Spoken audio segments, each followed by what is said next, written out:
असतील, नियोजन करणारे असतील, त्यांना अनेक अडचणींना तोंड द्यावं लागत असतं आणि म्हणून त्यांना सर्वांनी सहकार्य करून बाबासाहेब आंबेडकरांची जयंती असेल, छत्रपती शिवाजी महाराजांची जयंती असेल, महाकारुणिक तथागत भगवान गौतम बुद्धाची जयंती असेल, साहित्य रत्न अण्णाभाऊ साठे यांची जयंती असेल, मग जयंती करत असताना आपला महत्त्वाचा मुद्दा असतो की ज्या महामानवांनी, ज्या युगपुरुषांनी आपलं आयुष्य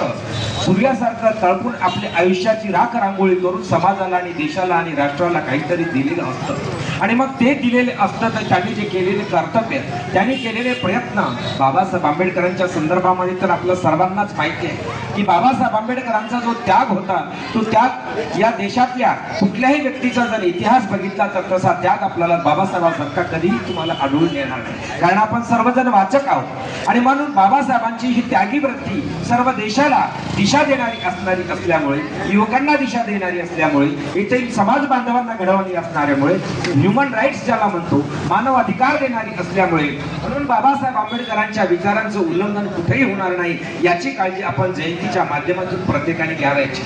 म्हणून बाबासाहेब आंबेडकरांनी या ठिकाणी पेन आणि पुस्तक आपण देत असताना खूप आनंद वाटला। हल्लीमध्ये अनेक जयंती मंडळाकडे असे कार्यक्रम दिसत नाहीत, परंतु गेली 2 वर्षापासून या ठिकाणी पाहतोय की बाबासाहेब आंबेडकरांच्या विचारांना जे अपेक्षित आहे की लहान लहान लेकरांना घडवणं, विविध रांगोळी स्पर्धा असतील, निबंध स्पर्धा असतील, कथाकथन असेल, काव्य वाचन असेल, ट्रिपल जंप असेल, हाय जंप असेल, काठी लाठी असेल, हे मुलांना एक प्रेरणा आणि दिशा देणार आहे, त्यांचं आरोग्य बनवणार आहे, आरोग्याकडे नेणारे हे कार्यक्रम आहेत आणि हेच कार्यक्रम येणाऱ्या पिढीला अपेक्षित आहेत, कारण बाबासाहेब आंबेडकरांचं संविधान देशाची राष्ट्रीय एकात्मता, सर्व धर्म समभाव टिकवण्याच्या अनुषंगाने काम करतात आणि म्हणून आपल्याला असे कार्यक्रम घेणं अत्यंत गरजेचं आहे, कारण आपल्या या ठिकाणचा बालक बालिका असेल तर उद्या बाबासाहेब आंबेडकरांचे विचार घेऊन देशाला घडवण्याच्या अनुषंगाने त्याचं व्यक्तिमत्व बनणार आहे, त्याच्या व्यक्तिमत्वाचा विकास होणार आहे, म्हणून आपण केलेला हा उपक्रम अत्यंत चांगला उपक्रम आहे। असेच उपक्रम आपण दरवर्षी राबवावेत हीच या ठिकाणी अपेक्षा करतो आणि माझं वाढत असलेलं मनोगत या ठिकाणी थांबवतो,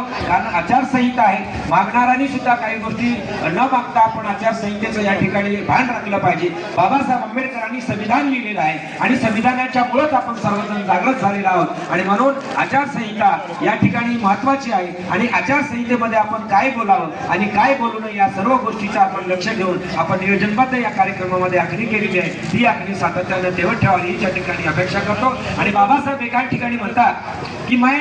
कायर नहीं हूं, गरीबों की जान खतरे में डालकर अपनी जान बचाने वाला नहीं हूं।